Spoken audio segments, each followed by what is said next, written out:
و حالا متوجه میشویم با لحظه هایی که در بازی امروزه بود دوستان ارجمند واقعا هم امکانات ها از جانب فوتبالبازان هر دو دسته خیلی هم زیاد به نظر رسید، هم در نیمه اول و هم در قسم دوم. کارگردان حالت های قسم دوم رو به ما نمایش میدهند در دیدار امروزه و ما میبینیم که در دقیقه دومی آغاز رقابت فوتبالبازان دسته خوجند حساب باز کردند که مؤلف گل البته سنجر رقصیبویف شد، فوتبالبازی ازبکی دسته خوجند. بعدا بازیگران دسته استقلال توسط اتاقی که انجام داده شد توسط منوچهر جلیلوف و همچنین محمد جان رحیموف به پیش برآمدند و همینطور غلبه خود را به دست آوردند. имкониятҳо дар умум читавре болотар ҳам ишора кардем барои дастаи хуҷанд кифоя кунанда буд то дар қисми якум бештар аз як голро ҳам ба ҳадаф расонанд. умуман имрӯз тағйироти асосӣ ва муҳим дар ҳаёти дастаи хуҷанд ин бо шакли нави ҷойгиршавии футболбозон рақобатро шурӯъ кардан шуд.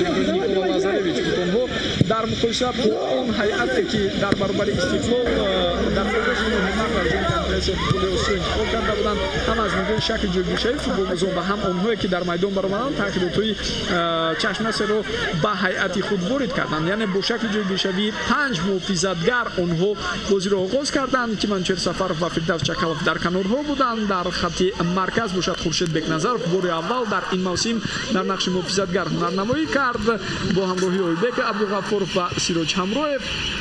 хулас бо шакли ҷойгиршавии 5-4-1 онҳо тактикаи худро интихоб карданд ва ба таври бояду шояд дар баробари ҳариф муқобилият нишон доданд. ин ҳолатҳое аст ки акнун дар ҷараёни қисми дуюм иттифоқ афтод. дар дақиқаи 78 тавре шумо дидед Манучер Ҷалилов тавонист баъд аз иштибоҳи ҳариф тӯбро ба дарвозаи Маъмур Икромов ҷо кунад ва ин ҳолате аст ки Виктор Свежев аз маркази майдон бо партоби тавил тӯбро дар дохили ҷаримагоҳ ба ҳамдастаи худ Муҳаммаҷон Раҳимов мерасонад, яъне ҳамдастаашро пайдо мекунад дар дохили ҷаримагоҳ. Раҳимов ҳам инҷо хело маҳорати баланд нишон дод, тӯбро қабул кард ва баъдан ҷониби дарвозаи Маъмур Икромов равон намуд.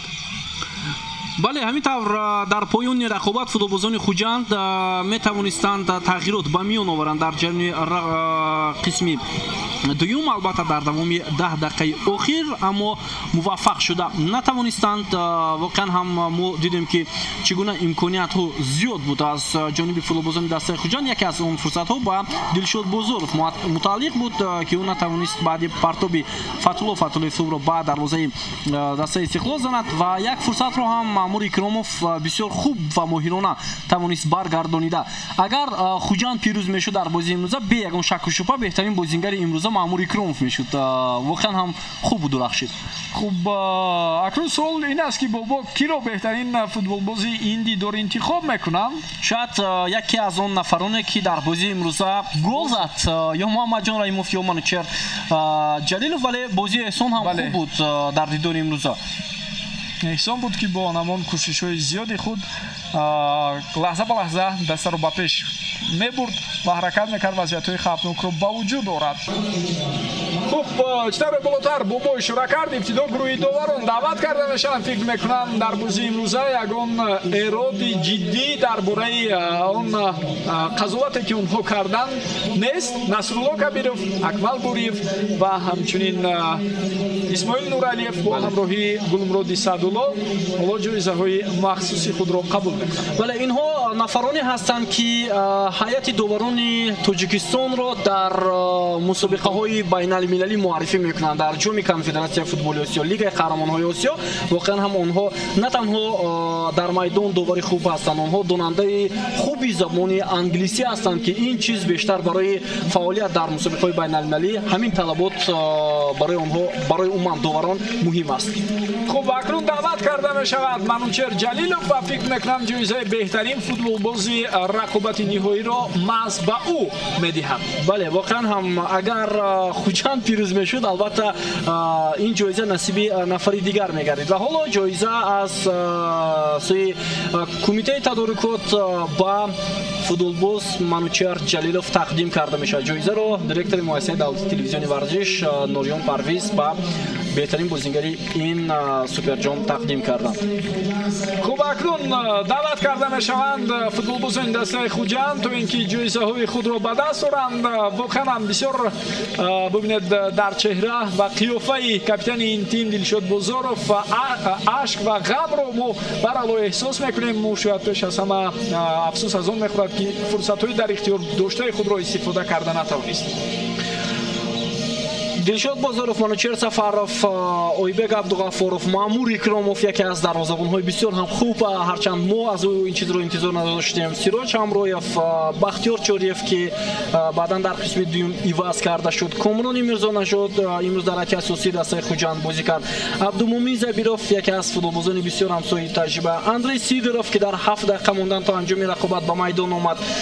Муҳаммад Шарифи Саидхоҷа ӯ ҳам дар қисми дуюм ворди майдон шуд ва чанд футболбозони дигари эҳтиётӣ, махсусан дарвозабони эҳтиётӣ Далерҷон Баротов, Алишер Баротов ва инчунин Хуршедбек Назаров ва ҳамчунин Фирдавс Чакалов ки бо сабаби осеб бардоштанаш аз майдон гирифта шуд. Санҷар Ихситоев яке аз беҳтарин футболбозони ин тим ва баъдан ситоди мураббиёни дастаи Хуҷанд ҳам даъват карда мешаванд. аз ҷумла сармурабби Никола Лазаревич, ёварони ӯ Фарух Марофиев, Мунавваров Мирзомубин, Ҷамшед Тураев, Рустам Хоҷаев, Алишер Тӯйчиев ва Фирӯзҷон Тоҷиев.